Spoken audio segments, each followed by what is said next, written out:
Olá, bem-vindos! Nós vamos para mais um estudo do livro de Apocalipse. Nós estamos entrando agora no capítulo 10. Queremos chegar hoje ao 10 e ao 11, trazendo mais algumas coisas a respeito do final dos tempos. Eu quero agradecer você por estar acompanhando conosco essa importante fase e quero te convidar que você possa continuar até o fim. Hoje nós vamos chegar ao evento da volta de Jesus. E eu quero que você entenda o seguinte: nós já temos falado aqui por algumas semanas do livro de Apocalipse.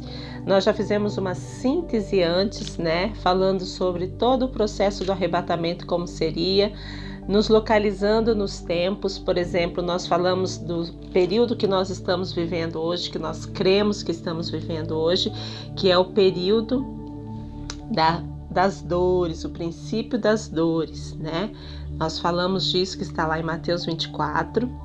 Nós cremos que nós estamos vivendo esse princípio das dores. Ainda não é o fim, não é a tribulação, nem a grande tribulação, mas é o princípio das dores. E se é o princípio das dores, nós precisamos entender o que vem depois disso. E nós já falamos sobre o arrebatamento, nós já vimos o arrebatamento situado no livro de Apocalipse, Nós entendemos como é que isso, como é que João trouxe essa revelação.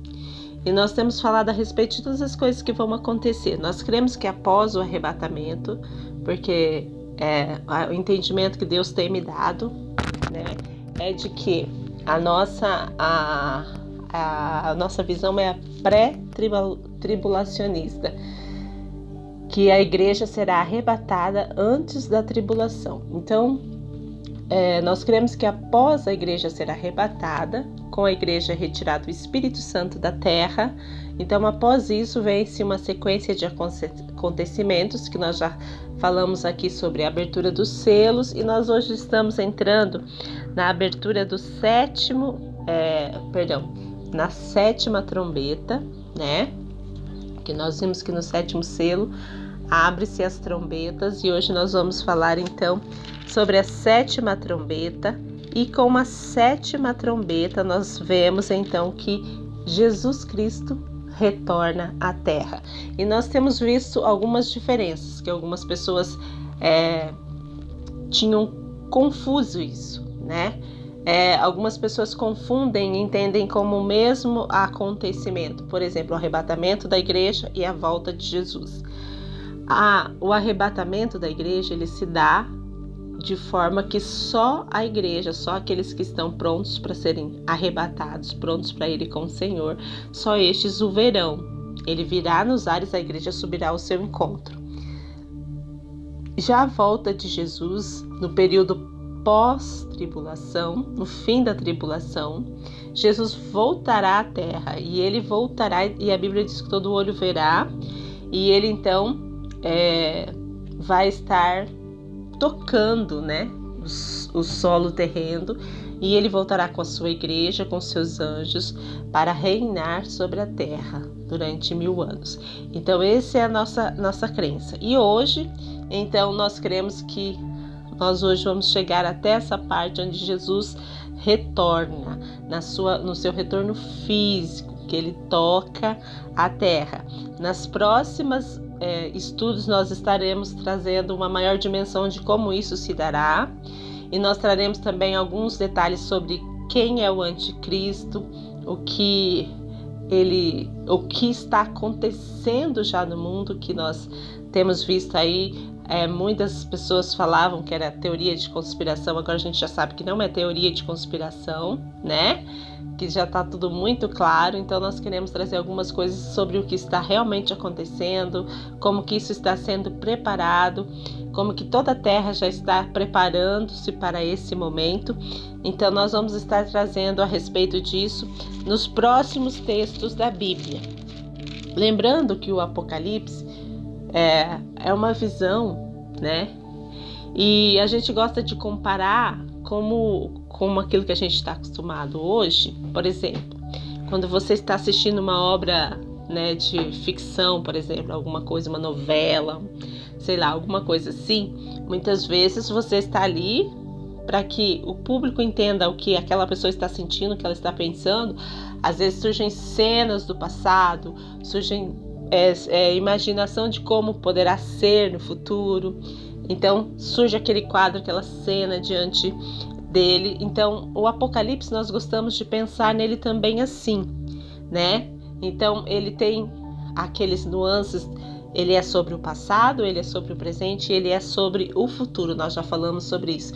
Então João ali, ele muitas vezes ele narra episódios cronologicamente, mas mais para frente ele insere coisas que eram de algo anterior, como se ele estivesse relembrando uma cena e voltasse para descrevê-la. Então nós precisamos entender isso. Hoje, por exemplo, nós estamos no capítulo 10 e nós vamos começar a falar sobre o capítulo 10, então, e ver o significado de algumas dessas coisas. Eu vou estar lendo aqui e a gente vai estar se situando, então, sobre isso. Versículo 1 diz assim: E vi outro anjo forte que descia do céu, vestido de uma nuvem, e por cima da sua cabeça estava o arco celeste, e o rosto era como o sol, e os pés como colunas de fogo, e tinha na mão um livrinho aberto, e pôs os pés direitos sobre o mar, e o esquerdo sobre a terra. E clamou com grande voz, como quando brama o leão. E havendo clamado, 7 trovões fizeram soar as suas vozes.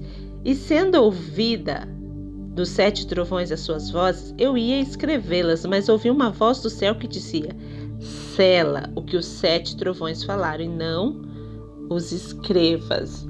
Olha só, vamos por partes aqui para a gente explicar um pouquinho em detalhes algumas coisas. Aqui ele fala de um anjo forte. Vi outro anjo forte. Alguns capítulos anteriores também fala de o anjo forte, né? A Bíblia fala sobre essa, vamos dizer assim, essa classe de anjo que é classificada como o anjo forte, um anjo forte. Isso quer dizer o quê? Possivelmente quer dizer que é de um anjo de uma alta hierarquia, com grandes poderes, vamos dizer assim, né? Algumas pessoas até querem interpretar aqui como sendo o próprio Senhor Jesus, devido à descrição que traz esse anjo. Mas a gente entende que não é o Senhor Jesus, né? Porque ele fala: vi outro anjo forte. Não dá a ideia de que seja o próprio Senhor Jesus, entendeu? Como se fosse algo novo que aparecesse ali para ele naquela hora, tá? Então, aqui nós vemos que há uma espécie de interlúdio entre a sexta trombeta e a sétima. Lembra que nós falamos, houve pausa, houve silêncio, há alguns pontos assim muito pontuais no livro de Apocalipse, indicando assim como se uma cena paralisasse aqui e começasse outra. É bem como a gente vê no teatro, no cinema. Então, vamos aqui falar sobre esse anjo. Eles descrevem aqui, João descreve o anjo forte como que clamou com grande voz, e fala que ele estava numa posição determinada e tinha um livrinho aberto na mão. E fala que ele pôs os pés direitos sobre o mar e o esquerdo sobre a terra. Então aqui nós podemos trazer o simbolismo disso. O que significa o fato dele estar com o pé sobre o mar e sobre a terra? Alguns teólogos interpretam que o mar seria as nações da terra, né? Porque há algumas referências na terra como as multidões, né? Como a areia do mar e tal, esse tipo de coisas, nações da terra, com a analogia ao mar. Então, nós vemos aqui que o mar seria, então, as nações da terra. E a terra seria Israel. Como a gente também se lembra, várias referências a Israel, como a tomar posse da terra, o lugar que colocares os teus pés, a planta dos vossos pés será dado por herança na terra. Então nós cremos aqui que se trata de Israel. O que significa estar com os pés sobre o mar e sobre a terra? Significa que há um claro controle, né, desse ser sobre toda a terra e sobre todas as nações. Ele tem o domínio e autoridade completa sobre isso. E a gente vai ver isso com mais ênfase quando é citado os 7. A gente lembra que quando fala do 7, está falando da plenitude de algo. E aqui ele fala, clamou com grande voz, e havendo clamado 7 trovões, né, fizeram soar. E ele fala também que quando ele foi descrever os 7 trovões, as vozes dos 7 trovões, o anjo, né, proibiu ele de escrever. Então ficou como que um segredo. Nós cremos que Deus quis deixar isso guardado para que no momento em que isso acontecesse, por exemplo, porque as outras profecias estavam todas aqui, então todos que quiserem se empenhar e buscar e se consagrar a Deus, com certeza vão ter entendimento, né? Mas Deus quis manter como que uma surpresinha ali naquele momento. Lembrando que aqui nesse episódio que nós estamos falando, nessa época que nós estamos falando, nós estamos retratando a última parte da grande tribulação. Mais para frente nós vamos falar sobre isso com mais ênfase e maior evidência.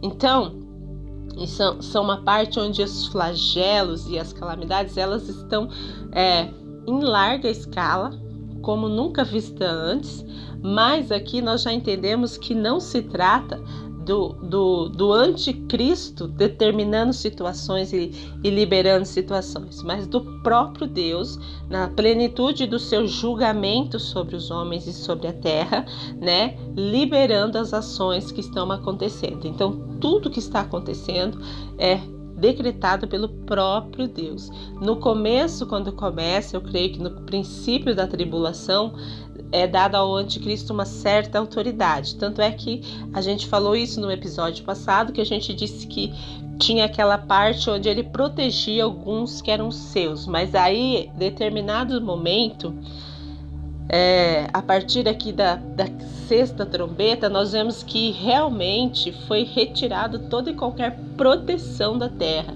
Então Deus agora tem livre acesso, todos os homens estão sujeitos às calamidades que virão.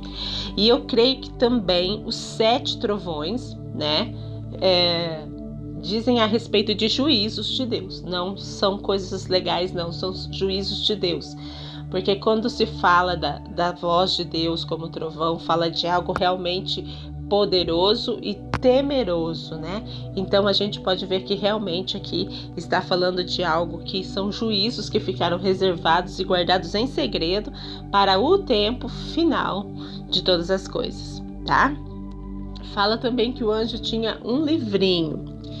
E o que será que significa este livrinho? Vamos ler mais um pouquinho aqui. E o anjo que vi estar sobre o mar e sobre a terra levantou a mão ao céu e jurou por aquele que vive para todo sempre, o qual criou o céu e que nele há, e a terra e o que nele há, e o mar e o que nele há, que não haveria mais demora. Mas nos dias da voz do 7º anjo, quando tocar sua trombeta, se cumprirá o segredo de Deus, como anunciou aos profetas seus servos.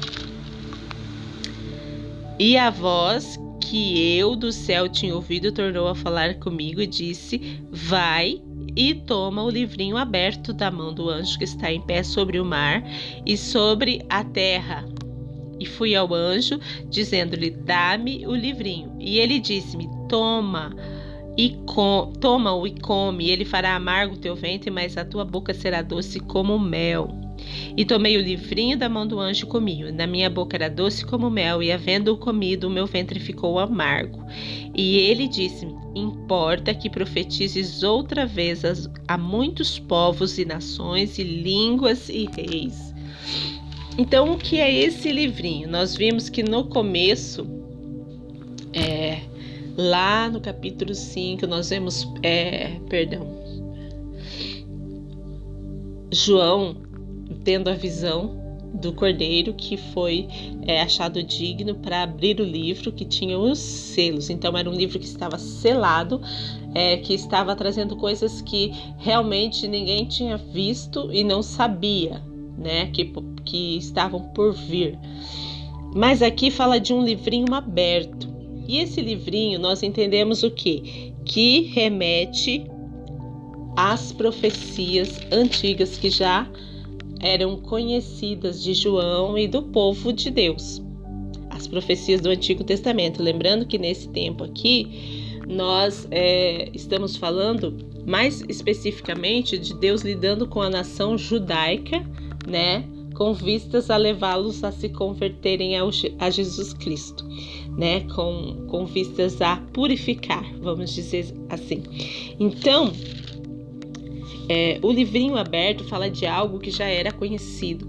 E os profetas do Antigo Testamento profetizaram acerca da segunda vinda do Senhor Jesus, tanto quanto profetizaram do seu nascimento, profetizaram da sua morte, profetizaram do seu retorno, né? Então, profetizaram do Espírito Santo, da descida do Espírito Santo. Então, tudo estava revelado já antes aos profetas, né, do Antigo Testamento. E aqui nós entendemos que esse livrinho aberto é Deus falando para João, né? Veja que Deus fala para João. Esse anjo está anunciando para João que as coisas que já tinham sido profetizadas lá, elas estariam acontecendo naquele momento, viriam a acontecer. E ele fala para João tomar e comer desse livro.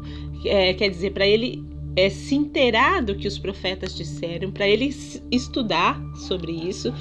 Porque ele fala o que aqui, olha, e ele diz para ele no versículo 11, importa que profetizes outra vez a muitos povos e nações e línguas e reis. É como se naquele momento João estivesse recebendo a mesma unção profética que estava sobre, por exemplo, Joel, Ezequiel, Isaías, Jeremias, né, que falaram sobre o Cristo. Então nós entendemos aqui que João estava recebendo e ele ia anunciar, ele estava anunciando aqui, e o que viria a seguir fala disso também. Nós vamos falar no capítulo 11 sobre as duas testemunhas, que os judeus, então, eles seriam relembrados dessas profecias dos antigos profetas. E quando ele fala do amargo e do doce, ele está dizendo, por exemplo, fará amargo o teu ventre, mas na tua boca será doce como mel.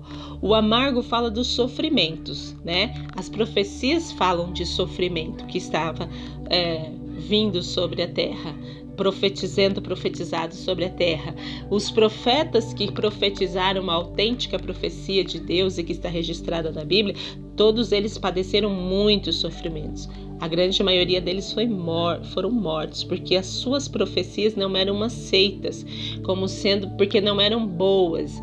Muitas vezes falavam dos juízos de Deus. E ultimamente nós temos um problema, né? Quando alguém chega e fala sobre um juízo, algo que pode vir a acontecer que é ruim, nós logo rechaçamos e falamos que o profeta é o profeta da desgraça, mas muitas vezes não é. Porque as profecias, elas anunciam os juízos de Deus. A palavra do Senhor diz, por acaso Deus fará alguma coisa se antes revelar aos seus servos profetas? Então, se ele vai fazer de bom, ele vai revelar, mas se ele vai fazer de ruim, ele também vai revelar, como já está predito aqui. Então, nesse tempo, quando nós nos assentamos para declarar essas profecias e para alertar através do que está escrito no Apocalipse, nós não estamos fazendo isso com vistas a serem profetas do caos, profetas do medo, como tem dito aí. Não, nós estamos levantando voz profética, segundo o que o próprio Deus já deixou registrado na sua palavra, que viria e virá e está se cumprindo. Já se cumpriu muita coisa e está se cumprindo, nós temos visto. Então, por isso que nós devemos todos ter esse alerta muito profundo nos nossos corações. Levar em conta o que está sendo dito. Não é porque não é coisa boa que a gente não vai deixar, né?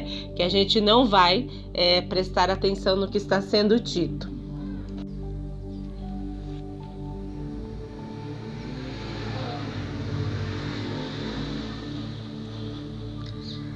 Então, como a gente disse, que acontece? O amargo e o doce, né? Falando aqui que o anjo fala para João tomar e comer o livro. Então, está falando para João, e João, no capítulo 11, diz que ele profetizaria também, né? Importa que profetizes outra vez a muitos povos e nações e línguas e reis. Então, é como se João ali também estivesse recebendo a mesma unção profética e ele então estivesse recebendo também a mesma palavra, né?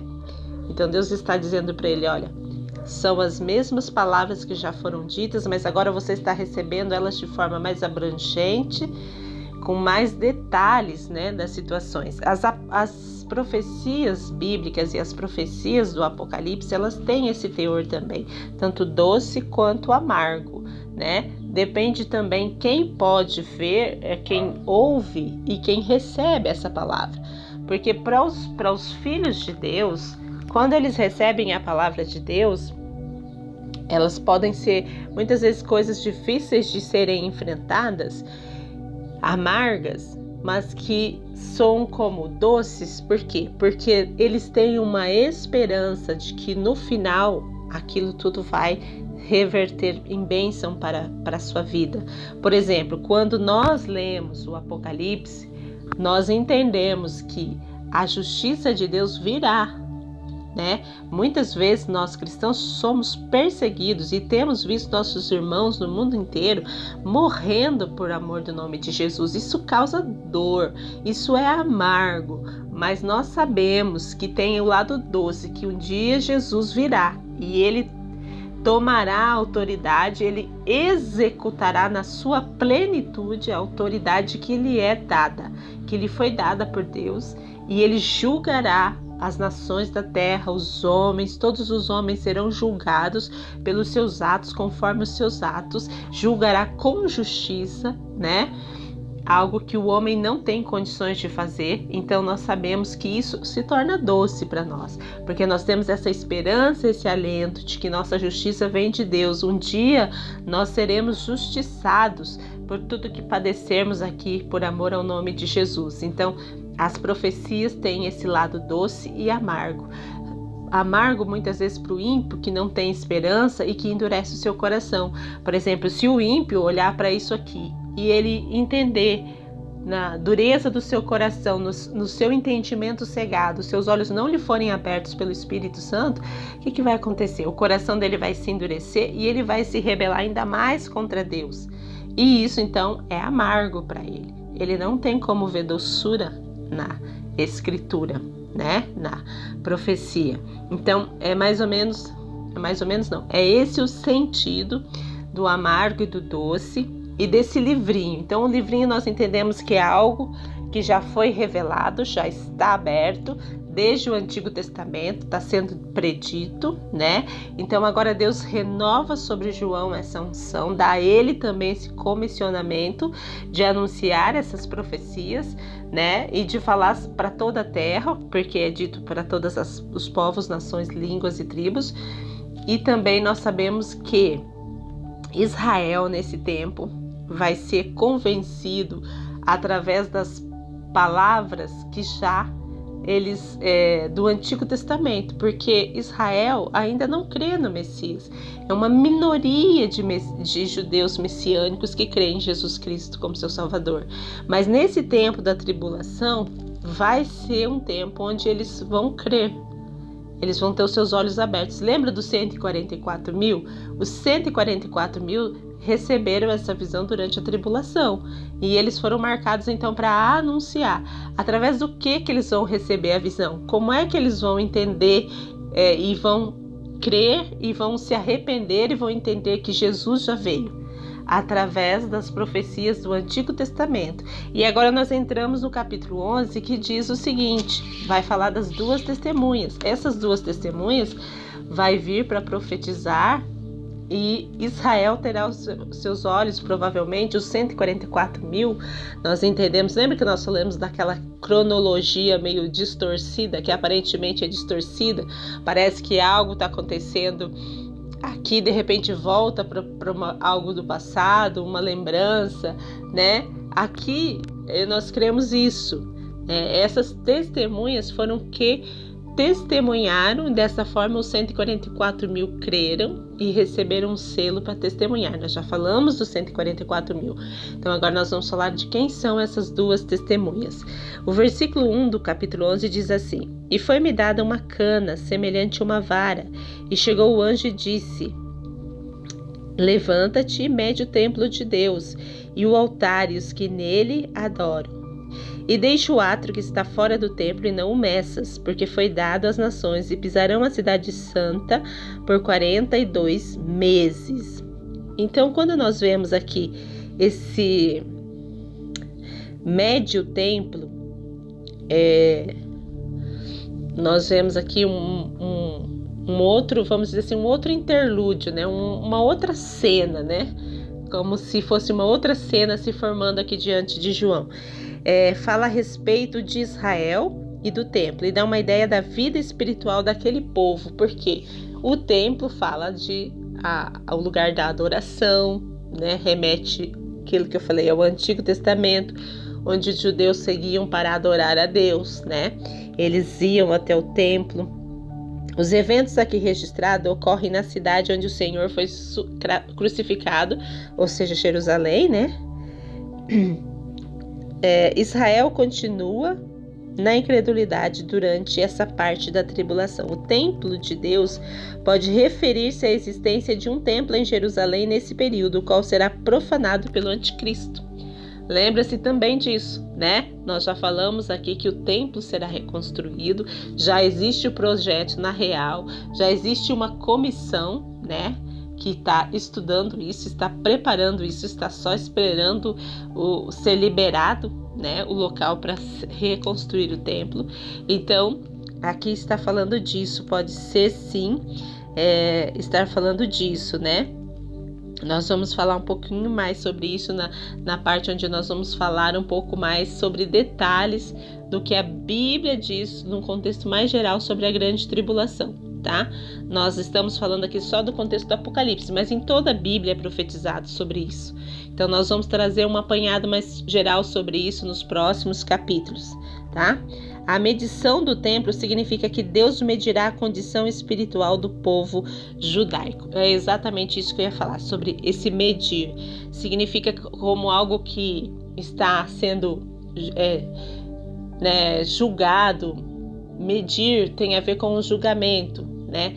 Para ver a medida desse julgamento, da justiça de Deus. Então, fala sobre Israel, mas também fala sobre os gentios, né? Porque fala o átrio que está fora do templo, não meças. Aqui nesse caso, então, está falando sobre Israel, que chegou um tempo de Deus medir Israel. É como se Israel agora estivesse na mira de Deus e Deus está tratando especificamente com Israel nesse tempo. Então, ao mesmo tempo que vem juízo sobre a terra, vem também esse tempo onde Israel está sendo tratado por Deus, né? É medido pelo Senhor. Vamos lá. O versículo 2 diz: pisarão a cidade santa por 42 meses. Durante a tribulação, Israel e a cidade santa serão oprimidos pelos gentios e sofrerão grandemente durante 42 meses. Lembra-se que nós falamos aqui, não sei se nós já falamos aqui, mas se não falamos, vamos falar mais precisamente. Nós falamos no começo do vídeo que nesse episódio de hoje, Jesus voltaria. E quando é que Jesus voltará? Jesus voltará quando ele virá para salvar Israel. Salvar Israel do quê? Das mãos das nações da terra que vão se levantar contra Israel. Eles vão se levantar e vão vir contra Israel. Então, durante um período de 42 meses, se a gente for fazer a conta aqui, 42 meses significam dizer 3 anos e meio. Isso está relatado tanto nas 40 semanas, que fala dos 7 anos da tribulação, e relata 3 anos e meios anteriores e os 3 anos e meios finais, como de mais intensa dor, que nós chamamos de a grande tribulação. Então, nesses 42 meses finais que antecedem a volta de Jesus Cristo sobre a terra, Israel vai ser pisado realmente. Pisado, né? Como se estivesse pisando uvas no lagar, né? Pisarão. Então, ele vai ser afligido, rejeitado. Toda a fúria que se ameaça contra Israel, que a gente vê acontecer, que toda a terra sempre está se voltando contra Israel, e existe aqueles que ficam do lado de Israel, aqueles que ficam contra Israel, né? Então, nesse tempo, todas as nações da terra vão se ajuntar, é claro que amando, né, sob governo do anticristo, vão se juntar para afligir Israel, para destruir Israel, para acabar com Israel. E no fim disso, no fim dos 3 anos e meio, dos 42 meses, é que Jesus então volta para salvar Israel, para lutar em favor de Israel. E é nesse momento então que Israel reconhece que Jesus Cristo é o Messias que já veio, que eles traspassaram, que eles o mataram, que eles o condenaram, né? E eles vão se lamentar e vão chorar e vão se arrepender. E a Bíblia diz que todo remanescente de Israel, nesse ponto, todos os israelitas, os judeus que estiverem vivos, vão se render e se curvar ao Messias e vão ser salvos, tá? Então, a segunda volta de Jesus se dá nesse ponto. Mas vamos voltar aqui e vamos falar das 2 testemunhas. Quando é que entram as 2 testemunhas? Lembra-se que eu falei que as 2 testemunhas, elas devem vir um pouco antes, né? E elas devem vir no episódio onde elas anunciam o testemunho sobre Jesus, né? Elas vêm dar o testemunho de Jesus para Israel e para as nações da terra, porque nós vemos que as nações, elas estão caminhando cada dia mais para rejeitar o Cristo, para apagar, na tentativa de apagar o cristianismo da terra. Então, nesse tempo virá essas 2 testemunhas para testemunhar a respeito de Cristo. Vamos ler aqui. Olha, o 3 diz, e darei poder às minhas 2 testemunhas e profetizarão por 1.260 dias. 1.260 dias é o mesmo que 42 meses, que é o mesmo que 3 anos e meio. Entendeu? Vestidas de pano de saco. Estas são as 2 oliveiras e os 2 castiçais que estão diante do Deus da terra. E se alguém lhes quiser fazer mal, fogo sairá da sua boca e devorará os seus inimigos. E se alguém lhes quiser fazer mal, importa que assim seja morto. Estas têm poder para fechar o céu, para que não chova nos dias da sua profecia, e têm poder sobre as águas para convertê-las em sangue, e para ferir a terra com toda sorte de pragas, quantas vezes quiserem. E quando acabarem o seu testemunho, a besta que sobe do abismo lhes fará guerra, e as vencerá, e as matará, e jazerá o seu corpo na praça da grande cidade, que espiritualmente se chama Sodoma e Egito, onde o seu Senhor também foi crucificado. Ou seja, aqui ele está comparando Jerusalém com Sodoma e o Egito, mas é uma referência a Jerusalém, porque diz onde o seu Senhor também foi crucificado. E homens de vários povos e tribos e línguas e nações verão seu corpo morto por 3 dias e meio, e não permitirão que o seu corpo morto seja posto em sepulcros. E os que habitam na terra se regozijarão sobre eles e se alegrarão, e mandarão presentes uns aos outros, porquanto esses 2 profetas tinham atormentado os que habitam sobre a terra. E depois daqueles 3 dias e meio, o espírito de vida vindo de Deus entrou neles, e puseram-se sobre os pés, e caiu grande temor sobre os que o viram. Até aqui. Então vamos falar sobre essas 2 testemunhas. Quando ele fala sobre essas 2 testemunhas, significa que Deus enviou essas 2 testemunhas para pregar o evangelho, né? Nesse tempo aqui que o Espírito Santo não estará mais sobre a terra, Deus envia 2 testemunhas, e quando ele fala de oliveiras e castiçais, isso simboliza o Espírito. Significa que essas 2 testemunhas receberão poder do Espírito Santo para testemunhar. Mesmo o Espírito Santo não estar agindo sobre a terra, essas 2 testemunhas nesse tempo receberão esse poder do Espírito Santo. Olha, Através da linguagem, João está dizendo que as duas testemunhas receberão o poder do Espírito Santo, para revelarem à luz a verdade de Deus, tá? Isso está em Zacarias 4, profetizado sobre isso. Então, essas duas testemunhas, elas virão para pegar o Evangelho e profetizar a respeito do que está acontecendo, do que virá. No caso, a volta de Jesus, o anticristo como um ser perverso. Provavelmente quando eles vierem ainda não será claro totalmente como ele é um ser perverso, porque ele lembra que ele começará o seu reinado com 3 anos e meio de paz, né? Uma paz falsa, maquiada, né? Até fazer com que todas as pessoas se aliancem com ele, o adorem, o venerem, né? E aí, nos últimos 3 anos e meio, ele se revelará, então, como um ser totalmente, né, degenerado e que vai fazer as maiores atrocidades. Mas antes, ele será alguém que estará fingindo. Provavelmente, essas duas testemunhas também tentarão desmascará-lo, vamos dizer assim, né? Baterão de frente com ele, tentando expor os seus atos, a sua malignidade, e isso vai fazer com que, num determinado tempo, elas vão testemunhar, e todo mundo que se levantar contra elas vão ser mortos, porque eles vão fazer chover fogo do céu, eles vão lançar pragas, eles vão ter poder até para matar as pessoas ali, né?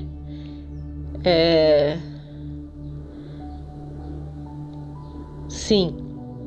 E se alguém lhes quiser fazer mal, fogo sairá da sua boca e devorará os seus inimigos. Se alguém lhes quiser fazer mal, importa que assim seja morto. Então tem um período onde quem quiser se levantar contra eles para impedir o testemunho deles, vai ser até morto, né? Porque isso está determinado por Deus.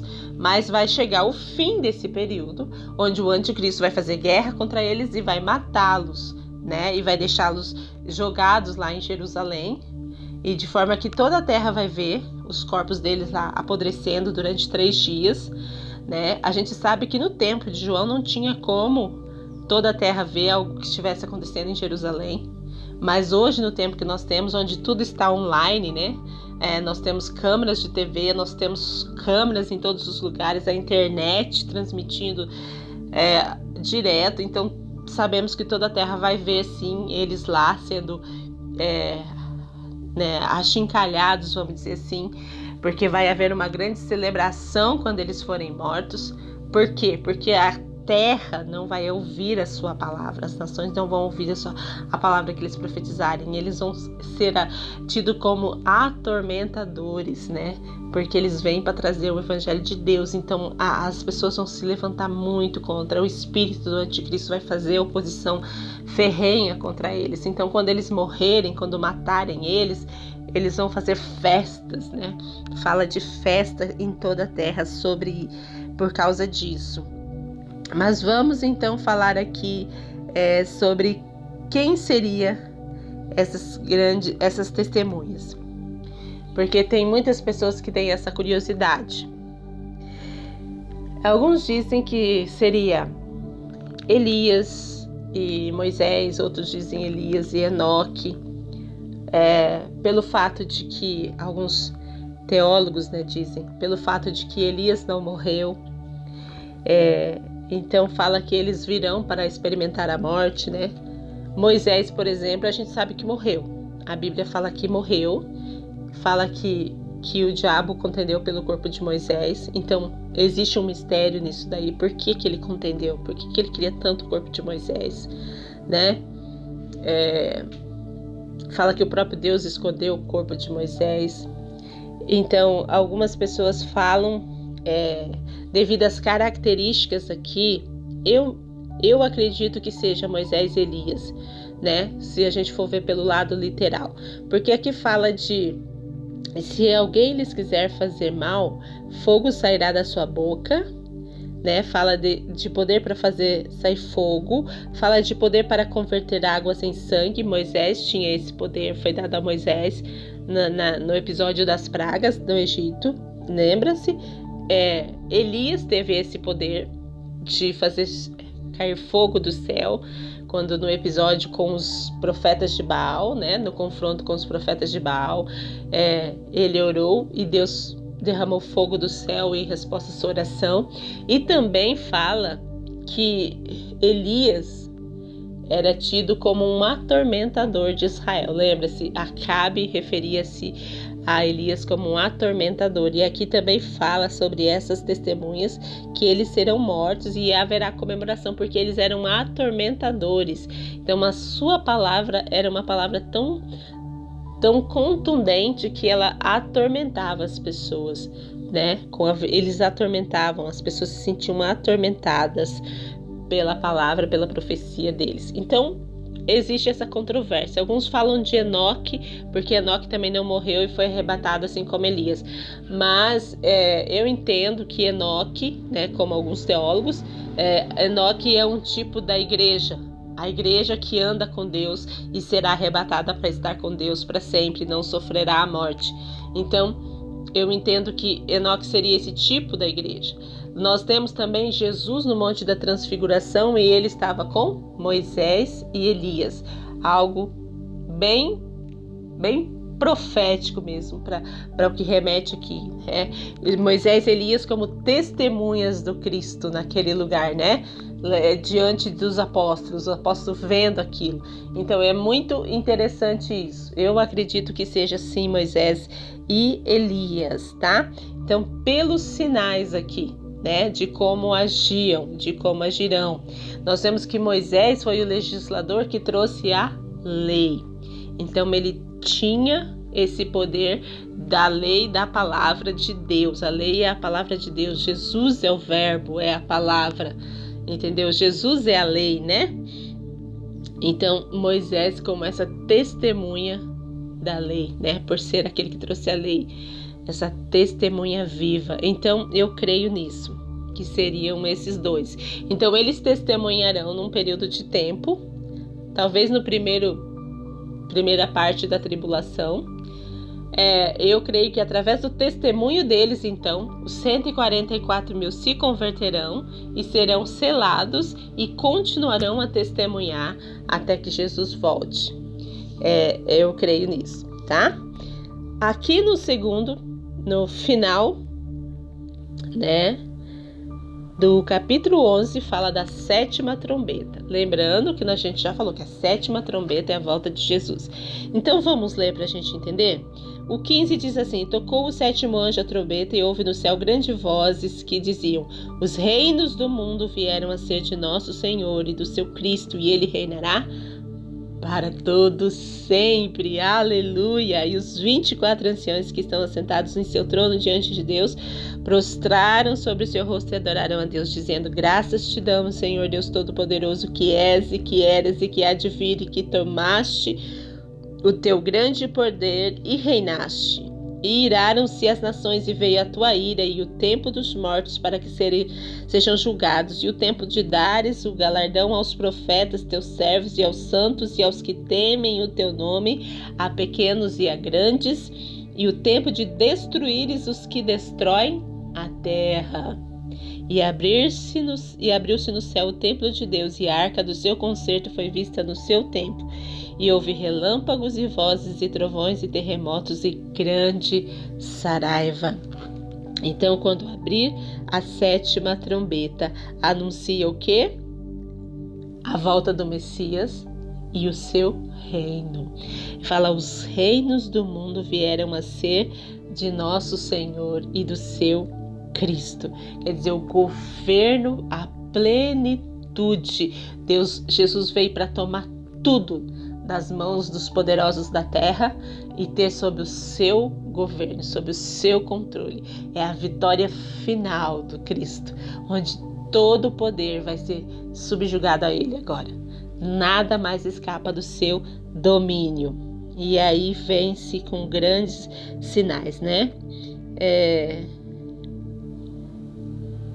O capítulo 12 apresenta 4 grandes desafios entre Deus e Satanás. Então, a partir do 12, nós vamos ver como que um recomeço do Apocalipse.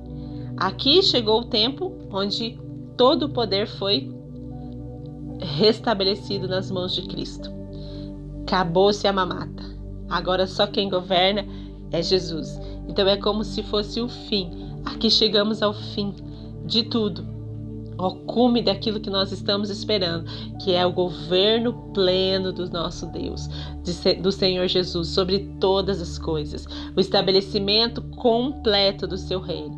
Então, a 7ª trombeta traz a volta de Jesus. A partir do 12, nós vamos começar, é como se nós voltássemos alguns episódios atrás e começássemos a recapitular. Aí nós vamos falar sobre a besta, né? Vamos falar sobre, por exemplo, as ceifas, né? Aqui, o que significa isso? Vamos falar da queda de Babilônia, o que significa a queda de Babilônia? Mas tudo isso já aconteceu até aqui, entendeu? O fim de tudo isso culmina com a volta do Messias, o regresso do Messias e a vitória total dele sobre tudo isso. Mas a vitória dele acontece em vários episódios onde vão caindo, né, a besta, o falso profeta, a Babilônia. O que tudo isso significa? Nós vamos trazer a partir daqui, porque recomeça. E nós chegamos aqui, por exemplo, no capítulo 20. O 11 é como se fosse o 20, quando Jesus vem para reinar, entendeu? Nós chegamos. Aí nós vamos voltar e vamos começar a analisar episódios por episódios e vamos falar então do anticristo, vamos falar mais especificamente da grande tribulação e vamos falar então do reino do Messias, do milênio, quando ele virá, como que será isso, né? Do fim de todas as coisas com mais detalhes, tá? Então, nós entendemos aqui que nós estamos no período do princípio das dores. A qualquer momento o Senhor Jesus pode levar a sua igreja para ele. Quando a igreja for retirada da terra, o que vai acontecer? O Espírito também é retirado. Começa-se a grande tribulação. Quando começar a grande tribulação, que são os primeiros 3 anos e meio, o anticristo começa a governar. A princípio um reinado de paz fictícia, né? No meio disso é quebrada essa falsa paz e ele mostra verdadeiramente a sua cara. E enquanto isso vai acontecendo, as calamidades sobre a terra. Primeiro são coisas que ele vai lançando sobre a terra e depois o próprio Cristo, né, no seu governo, já estabelecendo o seu governo, ele vem e ele começa a julgar toda a terra, lançando as calamidades, até que chega no cume, no fim disso, com a volta dele, o tocar dele sobre o Monte das Oliveiras, para estabelecer o seu reinado de 1000 anos, tá? Então, nos próximos capítulos nós entenderemos melhor sobre isso. Deus abençoe você, obrigada por ficar conosco até aqui. Até a próxima.